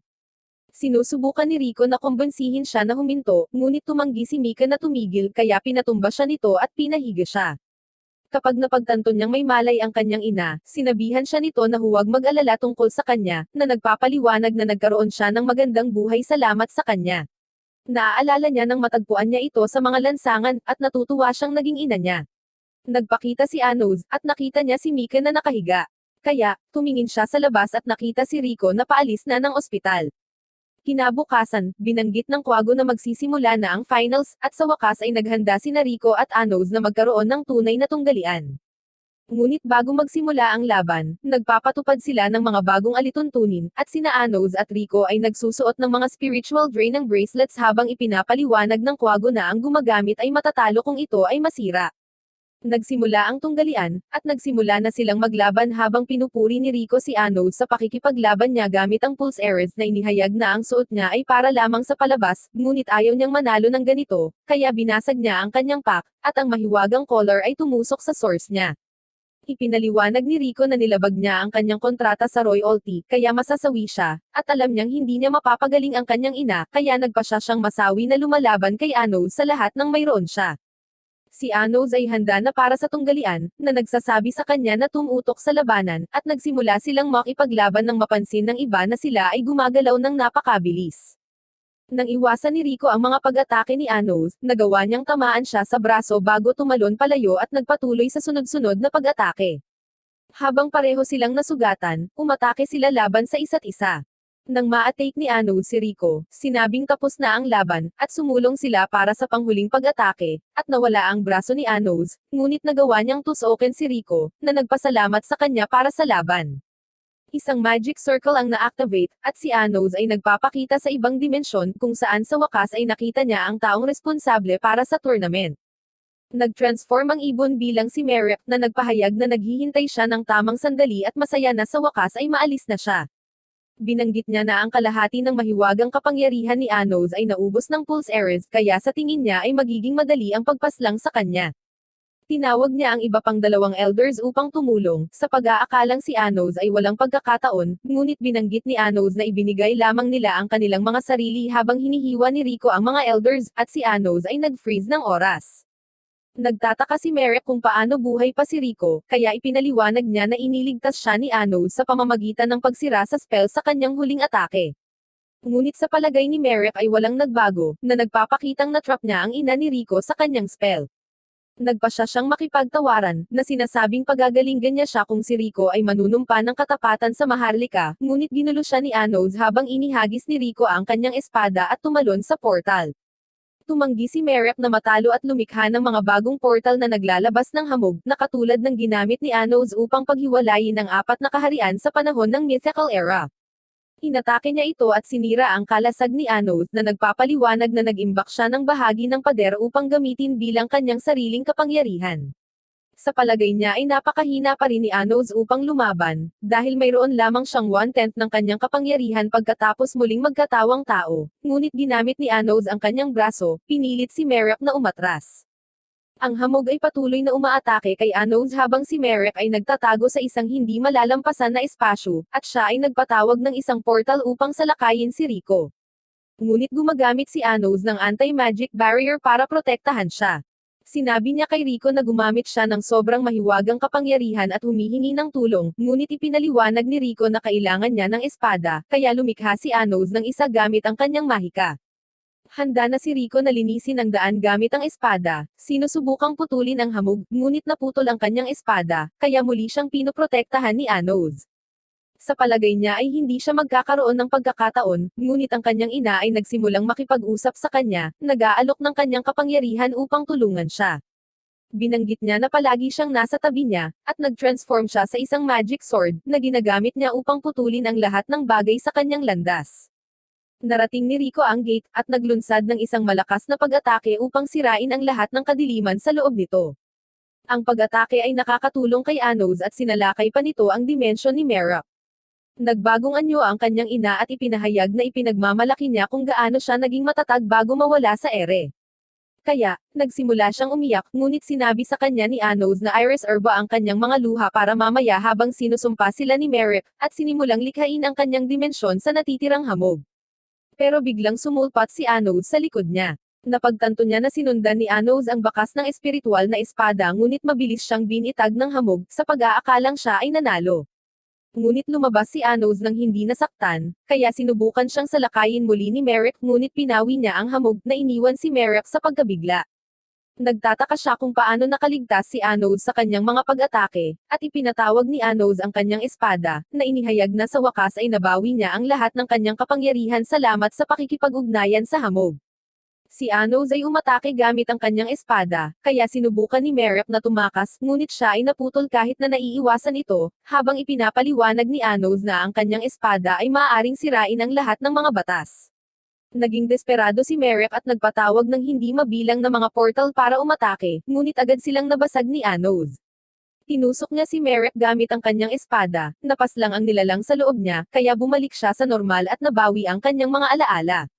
Bumalik sila sa arena, at sinabi ni Merrick kay Anos na siya ay kinokontrol ng isang hindi kilalang nilalang na sumalakay sa kanya pagkatapos nilang magkita sa tore. Ipinatawag ni Anos sina Godo at Yori, at napansin niyang kontrolado rin ni Delvaya ang kanilang pag-iisip. Kaya, nagpasya siyang buhayin sila, ngunit ang kanilang mga mapagkukunan ay biglang inatake, at nakita nila ang isang nakamaskara na lalaki sa kadiliman. Napansin ni Anos na hindi siya naapektuhan ng kanyang spell habang umaalis ang lalaki, at lahat ay nagsimulang bumalik sa normal, nagtataka kung ano ang nangyari. Ngunit nakita nila si Rico na nakahandosay sa lupa, at si Anos ay idineklara bilang nagwagi sa paligsahan.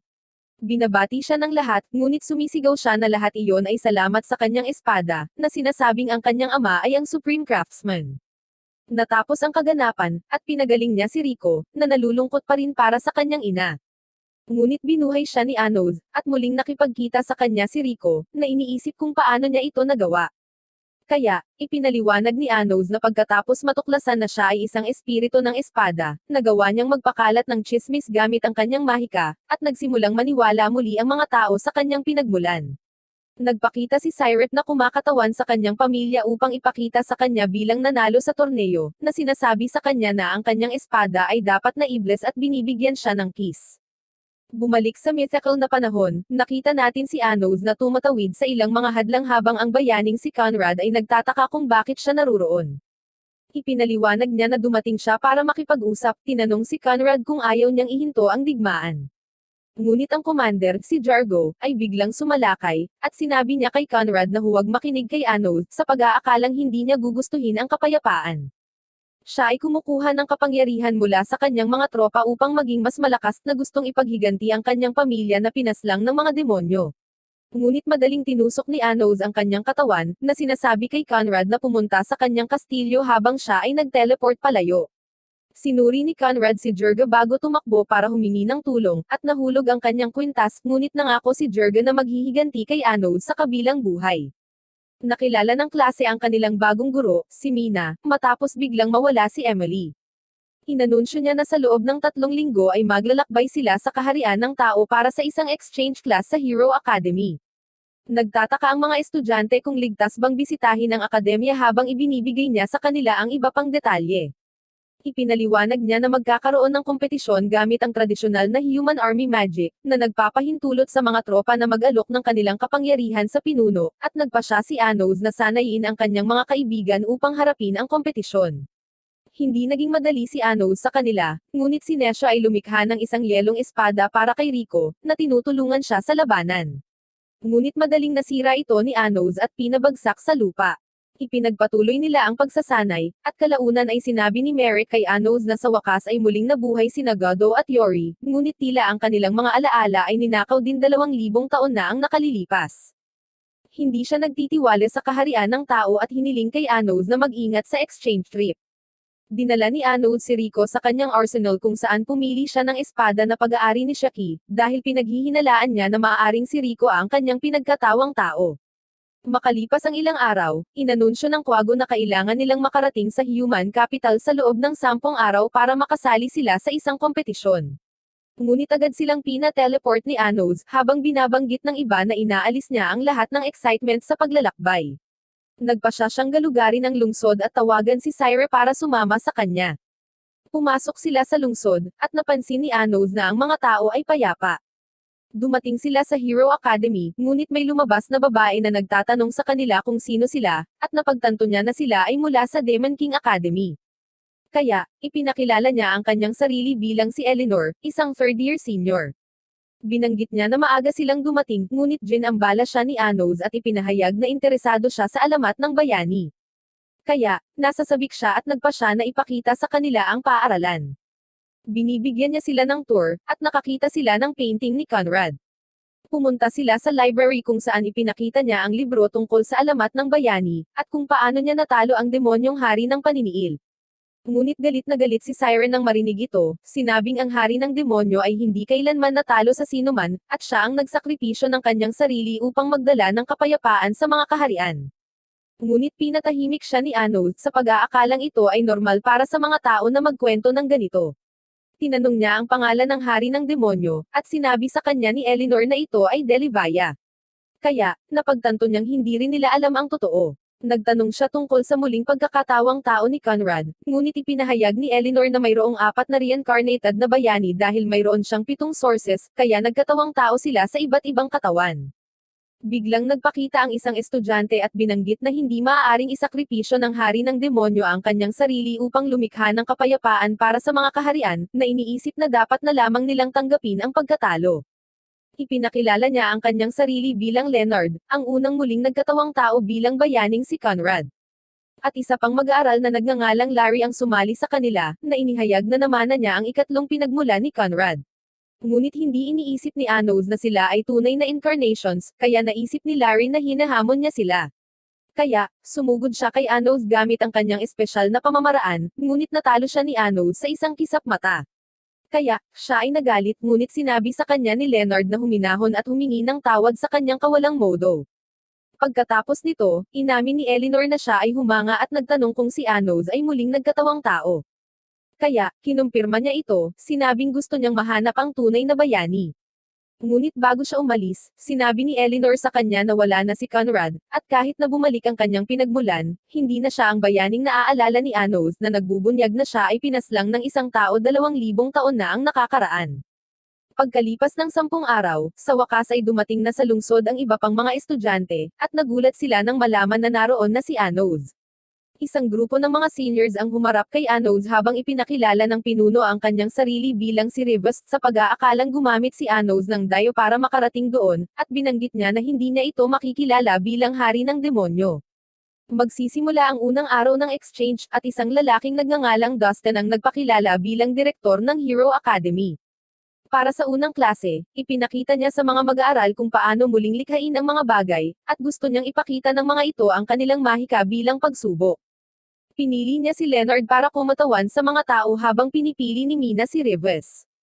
Ipinakita ni Leonard ang kanyang heroic magic sa pamamagitan ng pagpapalakas ng kinalawang na espada, at ginagamit niya ito para sirain ang isang estatwa, na ikinatuwa ng lahat. Pinili ni Rivas na magpakita ng monster transformation spell, ngunit nabigo ang kanyang spell kaya sinubukan niyang muli. Ngunit may mali, at iniisip ni Leonard na ang Akademya ng Hari ng Demonyo ay kaawa-awa. Ngunit binanggit ni Anos na ang pagsubok ay narig, alam na ang mga tao ay gumawa ng isang spell na nagsisil ng mahika ng demonyo. Sinisira niya ang spell, at agad na nag-transform ang daga bilang isang halimaw, kaya natakot ang lahat. Ngunit pinapawi ni Anos ang halimaw, habang lumilikha siya ng isang sagradong espada sa harap ng kanilang mga mata. Hindi makapaniwala si Dustin na maaari siyang gumamit ng sagradong mahika, ngunit ipinaliwanag ni Anos na hindi ito masyadong naiiba sa mahika ng demonyo. Napagtanto ni Leonard na siya talaga ang reinkarnasyon ng demonyong hari ng paniniil, ngunit tumangging paniwalaan ito ni Rivas. Sa gabi, sinabi ni Larry kay Anos na hindi isiniwalat ng mga libro ang pagkasawi ng bayaning si Conrad, ngunit naniniwala ang mga tao na muling sasalakayin ng hari ng demonyo ang kanilang mundo, at magpapakita ang bayani na hawak ang kanyang sagradong espada. Napagtanto ni Anos na ang kaharian ng tao ay handa na para sa digmaan, at iniisip niya ang espada ng bayani na makakatalo sa kanya. Ngunit sila ay nag-ambala ni Syra at Nesha, at inanyayahan nila siyang pumunta sa pagdiriwang ng lungsod kung saan nakita nila si Rico kasama si Mika, at binigyan niya siya ng isang shell na kwintas. Kinabukasan, na-curious ang mga babae sa kwintas ng ibunyag ni Anos na may kwento tungkol dito. Binanggit niya na 2,000 taon na ang nakalilipas, hinati ng isang mag-asawa ang isang shell sa kalahati upang matiyak na matatagpuan nila ang isa't isa pagkatapos nilang muling magkatawang tao. Dumating sila sa dalampasigan kung saan nagtitipon ang mga estudyante para sa kompetisyon, ngunit napansin ni Anos na nawawala si Eleanor.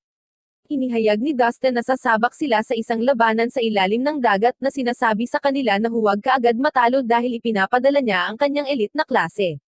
Hiniling ng mga seniors kay Mina na piliin sila para kumatawan sa mga demonyo, at nag-aalok si Anos na lumaban, ngunit iginiit ni Rivas na siya ang makikipagkompetensya dahil gusto nilang patunayan ang halaga ng maharlika. Sumang-ayon si Mina sa kanya at sinabihan siyang pamunuan ang koponan sa tagumpay. Nagsisimula ang pagsusulit, habang ipinaliwanag ni Mina na si Rivas ay talagang isang mabait na tao na humahanga sa hari ng demonyo. Natuklasan ng mga estudyante na hindi nila maramdaman ang kapangyarihan ng kalaban kapag bigla silang tinambangan ng mga tao, at napansin ng isang estudyante na kinakansela ang kanilang mga spell. Pinagtatawanan sila ng mga bayani, at inutusan ni Leonard ang kanyang pangkat na salakayin ang kastilyo ng hari ng demonyo. Napansin ni Siren na may mali, at natuklasan ni Anos kung ano ito. Ipinakita niya kay Mina na ang mga tao ay naghalo ng sagradong tubig sa lawa, at pinapataas nito ang kanilang mga mahiwagang kapangyarihan habang pinapahina ang mga demonyo. Ipinaalam ng isang upperclassman kay Rivas na papalapit na ang mga bayani sa kastilyo, kaya nagpa siya siyang i-activate ang kanyang mga spell, na naglabas ng Dark Energy Cannon. Ngunit ginagamit ng mga bayani ang kanilang mga kalasag at lumabas na hindi nasaktan. Isinaaktibo nila ang isang pinagsamang spell, na ganap na sumisira sa kastilyo, at ang isa sa kanila ay tinawag ang kanyang sagradong espada, at ginagamit niya ito upang talunin ang mga demonyo. Nagalit si Mina at sinabihan si Dustin na tapusin ang pagsusulit, ngunit tumanggi siya. Kaya, nagpa siya si Anos na makialam, at ginamit niya ang kanyang mahika upang iligtas ang kanyang mga seniors mula sa tubig. Lahat sila ay nasugatan ng sagradong espada, kaya sinubukan sila ni Mina na pagalingin, ngunit wala itong epekto sa ganitong uri ng sugat. At sinusubukang ipaliwanag ni Dustin na hindi niya kasalanan. Ipinaliwanag ni Anos na kaya niyang gamutin ang sugat, ngunit itinulak siya ni Rivas palayo dahil ayaw niya ng tulong niya. Ngunit ipinaliwanag ni Anos na si Mina ay tatanggalin sa trabaho kapag ang isang maharlika ay nasawi, at inamin ni Rivas na siya ay mahina, na sinasabing hinahangaan niya ang lakas ni Anos. Nakikiusap siya sa kanya na tumulong na talunin ang Hero Academy. Nagawa ni Anos na pagalingin ang kanyang mga sugat, at nangako siyang haharapin ang natitira. Tinipon niya ang kanyang koponan at hinamon ang mga bayani sa pangalawang round, at tinanggap nila ito, sa pag-aakalang hindi pa rin alam ng mga demonyo ang kanilang panlilinlang. Ngunit biglang inihagis ni Anos ang kanyang Geograze sa lawa, natuyo ang lahat ng tubig dito, at hindi makapaniwala si Dustin. Ngunit nagpa siya pa rin ang mga bayani na magpatuloy. Sinundan nila siya sa tuyong lawa, at sinigurado ni Leonard si Dustin na mananalo pa rin sila dahil may lihim pa silang sandata. Nagsimula ang tunggalian, at ipinatawag ni Anos ang isa pang Geograze laban sa tatlong bayani, ngunit hindi sila natakot at lumikha ng isang hadlang na nagpo-protekta sa kanila mula sa pag-atake, nang biglang sumulpat ang isang babae at sinisira ito. Sa tingin ni Anos ay isa pa itong reincarnation ni Conrad, na napagtanto na mas malakas siya kaysa sa iba. Nakita nila ang hadlang habang ipinaliwanag ni Anos na pinalalakas nito ang mga tao at pinapahina ang mga demonyo, kaya kailangan nilang alisin ito. Iminumungkahi ni Nesha na lumikha ng isang kastilyo sa loob ng hadlang upang mapawalang bisa ang mga epekto, at sa palagay ni Anos ay magandang ideya ito, kaya nagpa siya siyang dalhin siya sa loob. Nagsisimula siyang lumikha ng isang kastilyo nang magpakita ang mga bayani kasama ang misteryosong babae. Tinanong ni Anos ang kanyang pangalan, at ipinakilala siya ni Leonard bilang si Zesha, ang may dala ng ika-4 na pinagmulan at ng light sword. Inatake nila si Anos, ngunit naglalabas siya ng kanyang enerhiya, na agad silang pinatumba. Bumangon si Larry, naiinis, ngunit hinarap siya ni Syra at ibinalita na siya ang magiging bago niyang kalaban, habang ang bayani na may sagradong espada ay nakaharap kay Rico. Ginamit ni Larry ang kanyang kapangyarihan para pasabugan si Syrup, ngunit sumulong siya laban sa kanya, at nagawa niyang iwasan ang kanyang pag-atake. Ngunit napagtanto ni Larry na ninakaw niya ang kanyang sagradong antang-antang, kaya sinusugod niya ito at ipinatawag ang kanyang espada upang mabawi ito, na pinilit siyang umatras. Habang kinukuha niya ang antang-antang, naglulunsad siya ng sunod-sunod na pag-atake nang malaman ni Siren na hindi siya makagalaw dahil nahuli siya sa loob ng isang mahiwagang hadlang. Naghahanda si Larry para ihatid ang pangwakas na atake, ngunit bigla siyang napatigil at bumagsak sa lupa. Napagtanto ni Larry na nilason niya ang kanyang antang-antang, at ginagamit niya ang kanyang mga mata upang sirain ang hadlang. Sinabi ni Cyrus sa kanya na paparusahan niya siya dahil sa panggugulo kay Anos, at sinimulan niyang gamitin ang kanyang kapangyarihan para pahirapan siya. Samantala, ipinakilala ng ikatlong reinkarnasyon ni Conrad ang kanyang sarili bilang si Henry, at nakita namin na nahulog si Rico sa kanyang hadlang. Ipinatawag niya ang kanyang mga espada, ngunit biglang naputol ang kanyang braso, kaya nagtataka siya kung paano siya nagawang salakayin ni Rico mula sa loob ng harang. Ngunit ibinalik niya ang kanyang braso at ipinahayag na mas malakas pa rin siya. Humanga si Rico sa espadang ibinigay sa kanya ni Anos, ngunit nagpasya siyang kunin ang isa sa mga espada ni Henry, itinusok ito sa lupa, na nagdulot ng shockwave na tumapon kay Henry. Habang kinukuha ni Rico ang kanyang isa pang espada, siya ay naging desperado, iniisip kung paano makakahawak si Rico ng isang sagradong espada. Ngunit nilapitan siya ni Rico at tinapos ang labanan. Nakita namin si Anos na nakatayo sa ibabaw ng katawan ni Leonard, ngunit sinabihan siyang ihinto ang pagpapanggap na siya ay nasawi na, kaya siya ay bumangon, napagtantong nakita ni Anos ang kanyang pagkilos. Ipinatawag niya ang kanyang Guardian Sword of the Sea para sa labanan. Biglang inatake ni Zesha si Anos mula sa likuran, ngunit hineronggan niya ang pag-atake nito. Nagpatuloy siya sa mabilis na pag-indayog, sinusubukang humanap ng siwang, at inihagis siya nito sa lupa.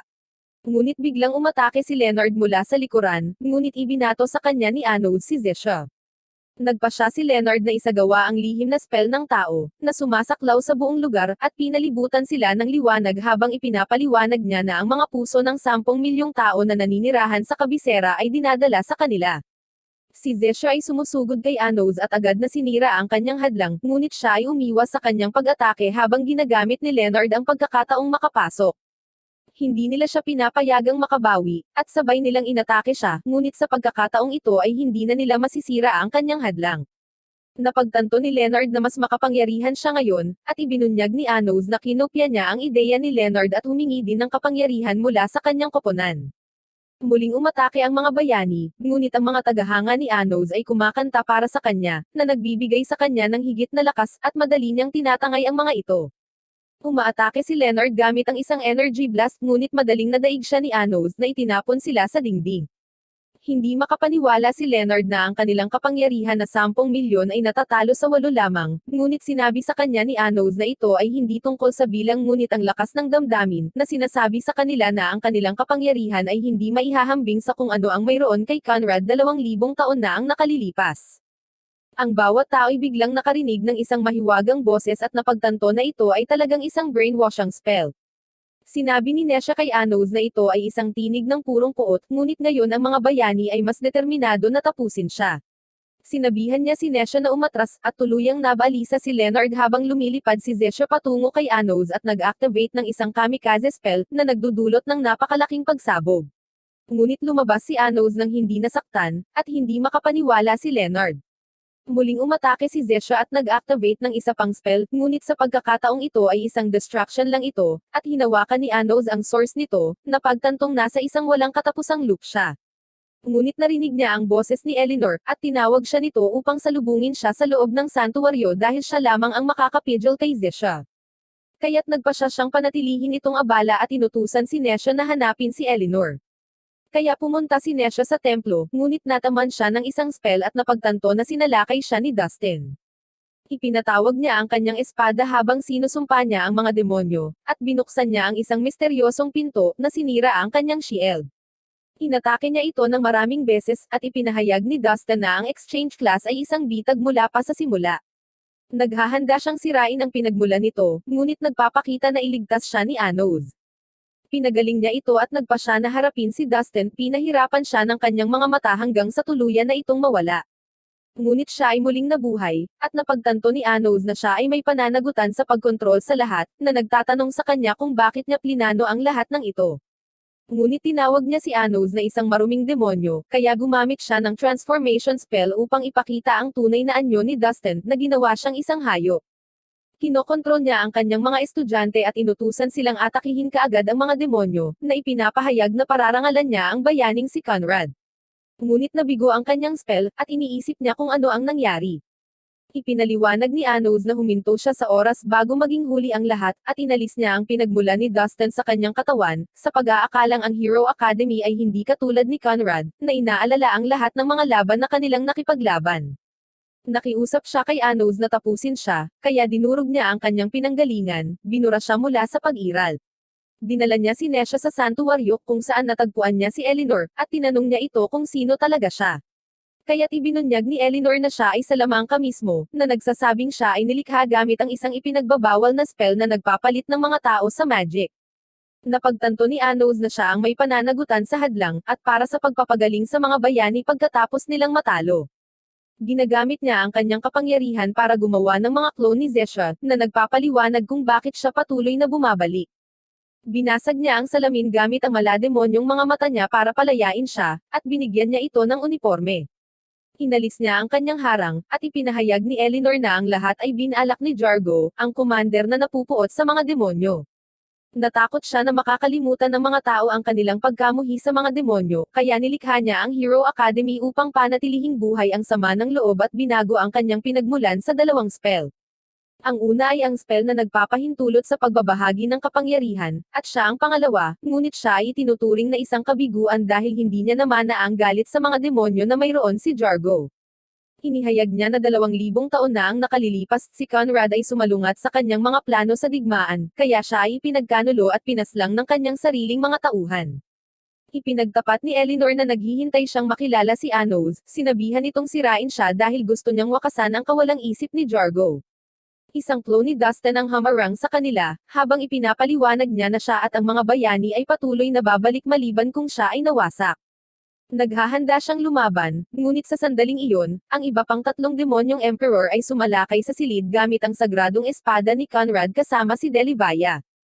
Binunot ni Delivaya ang espada, at sinubukan ni Dustin na pigilan sila sa pamamagitan ng isang energy blast ngunit lumikha si Delivaya ng black hole para sumipsip ng lahat ng enerhiya, at nilamon nito ang mga tao. Nakatayo pa rin si Anos sa kanilang harapan habang ipinapahayag ni Delivaya na siya ang tunay na demonyong hari ng paniniil. Kaya inatake siya ni Anos, ngunit madali niya itong pinutol at nag-teleport. Pagkatapos nito, nakita namin si Dustin na nakikipag-usap sa lahat ng tao sa lungsod, at ibinalita niya na ang demonyong hari ng paniniil ay nagising at nagdeklara ng digmaan sa kanila, tulad ng sa mga alamat. Kasabay nito, nagpapakita ang mga sinaunang emperador sa kaharian ng demonyo, at ipinahayag nila na ang hari ng demonyo ay bumalik. Nagpapakita si Delivaya, nagsasabing kailangan nilang lipulin ang mga tao, at masaya ang lahat na sa wakas ay bumalik na ang hari ng demonyo. Sa tore, nakipagkita si Anos sa mga demonyong emperador na tapat sa kanya, at binalaan nila siya na ang mga hukbo ng demonyo ay nagmamarcha na patungo sa mga hangganan. Ang mga elders ay nanumpa na sundin siya, at ang kanyang mga kaibigan ay nagpakita, na nagsasabi sa kanya na sila ay lalaban para sa kanya. Handa na ang lahat para sa labanan, kaya sinabihan sila ni Anos na aalis sila ng madaling araw. Kinausap ni Mika si Rico, nag-aalala na baka hindi na bumalik ang isa sa kanila, kaya kinuha ni Rico ang kalahati ng kanyang kwintas at nangakong babalik para sa kanya. Kinabukasan, inutusan ni Anos ang kanyang koponan para sa digmaan, habang tinitipon ni Dustin ang kanyang hukbo, at ang Shadow Knights ay nagmarcha sa labanan. Ngunit humarap sa kanila sina Syra at Nesha, handang pigilan ang kanilang pagsulong. Habang madaling natalo ni Rico ang mga kaaway sa kagubatan, si Delivaya ay nasa loob ng isang kastilyo, at sinabi ni Anos sa mga elders na harapin ang iba pang mga emperador habang nakaharap siya kay Delivaya, at nag-teleport siya sa kastilyo. Tinawag siya ni Mika gamit ang telepathy at ibinunyag na nawala si Rico, habang sinabi rin ni Merrick sa kanya na ang 3 elders ay nahuli, ngunit sila ay mga shell lamang dahil ang kanilang pinagmulan ay wala sa loob ng mga ito. Napagtanto ni Anos na wala si Delivaya sa kastilyo, at nakita namin siyang naglalakad patungo sa borderline. Ngunit isang harang ang biglang pumaligid sa kanya, at si Anos ay nagpakita sa kanyang harapan. Ipinatawag ni Delivaya ang sagradong espada ni Conrad, at umatake sila sa isa't isa, na nagdulot ng napakalaking putok mula sa impact. Napagtanto ni Anos na siya talaga si Conrad dahil siya lang ang may hawak ng espada. Ngunit nakita ni Anos ang kanyang kwintas, at tinanggal ni Delivaya ang kanyang maskara, na nagpapakita na siya talaga si Rico. Nagtataka siya kung paano natuklasan ni Anos ang kanyang sikreto, kaya't ibinunyag niya na narinig niyang binanggit niya na kakaiba ang shell na kwintas na binili niya, ngunit hindi siya dapat magkaroon ng kaalaman sa mga kaugalian ng tao, kaya patunay ito na naaalala niya ang kanyang nakaraan. Nalaman namin na ginamit ni Conrad ang kanyang 7 source para kontrolin ang mga sinaunang emperador, at si Merrick lang ang hindi na-control dahil kailangan niyang magtago ng kahit isang source. Nagpasya siyang sabihin kay Anos ang lahat ng nangyari 2,000 taon na ang nakalilipas na sinasabing mahina ang mga tao. Alam niyang pinagtaksilan siya ng mga ito para planuhin ang kasawian ng Demon King pagkatapos ng kanyang reinkarnasyon, at sa tingin niya ay walang saysay ang kanilang mga aksyon, kaya nagpasya siyang baguhin ang kapalaran gamit ang kapangyarihan ng kanyang sagradong espada. Alam niyang hindi sila titigil hanggat hindi natutupad ang paghihiganti ni Jargo, at kailangan silang lipulin ni Anos balang araw para makamit ang kapayapaan. Kaya kinuha niya ang lugar ni Anos, nagpaplanong talunin ng mga tao upang wakasan ang sumpa ng puot ni Jargo. Binanggit ni Anos ang tungkol sa kwintas na kabibi, na sinasabing may naghihintay sa kanya, tinanong siya kung handa na ba siyang iwanan siya. Ngunit determinado si Rico na tuparin ang kanyang plano at protektahan ang kaharian, kaya tumakbo siya patungo kay Anos. Ngunit lumipad siya at naglulunsad ng mga bowl ang apoy kay Rico, ngunit pinutol niya ito at sinubukang lumapit. Ngunit sa huli ay nataman siya at bumagsak pabalik na naging sanhi ng pagkawasak ng isa sa kanyang sources. Ngunit muling lumipad si Rico patungo kay Anos, ngunit siya ay natusok at nawala ng ibang source. Ngunit pinilit siya ni Rico pabalik, at ipinatawag ni Anos ang isang itim na dagat na bomb alert sa kanya, at nawalan siya ng isa pang source. Ngunit patuloy siyang lumalaban at nagawa niyang hampasin si Anos. Ngunit ginagamit niya ang kanyang Geograze upang sunugin si Ray, na sinisira ang pang-apat at ikalimang mapagkukunan. Pinutol ni Rico ang spell, ngunit tinusok ni Anos ang kanyang katawan at sinira ang kanyang ika-6 na pinagmulan, na naging sanhi ng kanyang pagbagsak sa lupa. Ipinaliwanag ni Anos na matatalo siya, ngunit bumangon siya, sinabing isang beses lang niyang kailangang manalo. Nagpatawag siya ng isa pang sagradong espada at sumugod kay Anos ng mga mabibilis na pag-atake, na nagsasabing kailangan niyang makamit ang kapayapaan. Inilunsad ni Anos ang isang napakalaking Geograze sa kanya, ngunit hindi siya huminto at umakbang patungo kay Anos, sa wakas ay tinusok ang kanyang puso. Nawasak ang kanyang pinagmulan, ngunit ngumiti siya kay Rico, at ibinaba niya ang harang habang isinusuot niya ang maskara ni Delibaya. Nang makita ng iba ang laban, napagtanto ng lahat na muling nagkatawang tao ang bayani at nagawang tapusin ang Demon King of Tyranny. Sinabi ni Anos kay Rico na magmukhang bayani, sa pag-aakalang ito ay sapat na upang mawala ang puot, at inutusan niya ang kanyang hukbo na umatras na sinasabi sa kanila na huwag maghayganti hanggang sa siya ay muling magkatawang tao. Nagpapasalamat si Rico sa kanya, at binunot niya ang kanyang espada, nakita siyang bumagsak sa lupa. Ipinahayag ni Rico ang kanyang tagumpay, sinabing tapos na ang digmaan, at inutusan ng commander ng demonyo ang kanyang hukbo na umatras.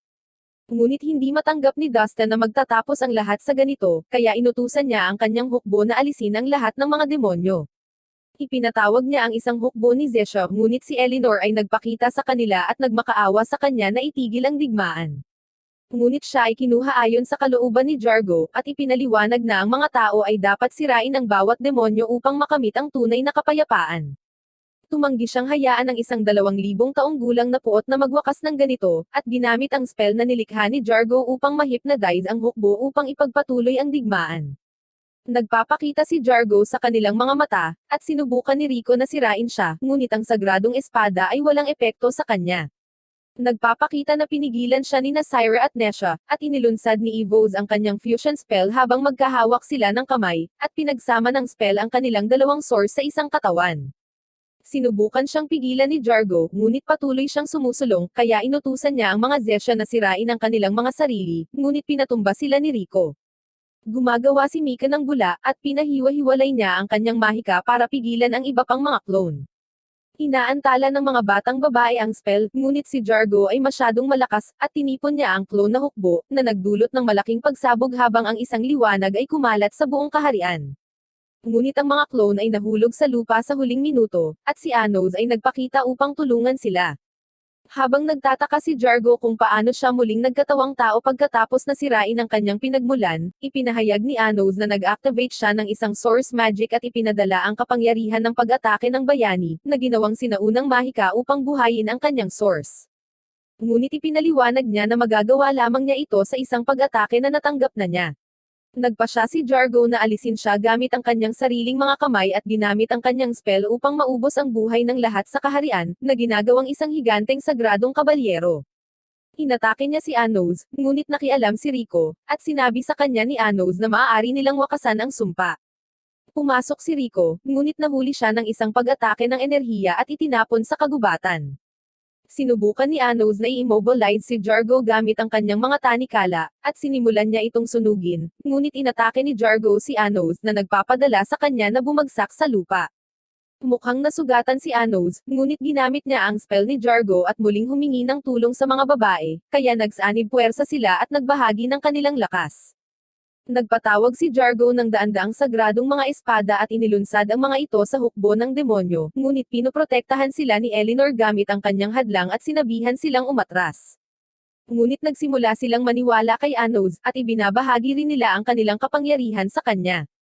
Sinubukan ni Jargo na gumawa ng isa pang spell, ngunit siya ay nakuryente ni Anos na binanggit na ang dalawang kaharian ay nagtutulungan na ngayon, kaya hindi na nila kailangang pumunta sa digmaan. Ngunit tumanggi si Jargo na tanggapin ito, at pinutol ni Rico ang kanyang mga binti. Ipinatawag ni Anos ang kanyang kastilyo at ipinatawag ang kanyang demonyong espada. Sumama siya kay Rico upang ihatid ang pangwakas na atake, na nagbubur kay Jargo mula sa pag-iral, at mayroong isang pagsabog ng enerhiya sa kalangitan.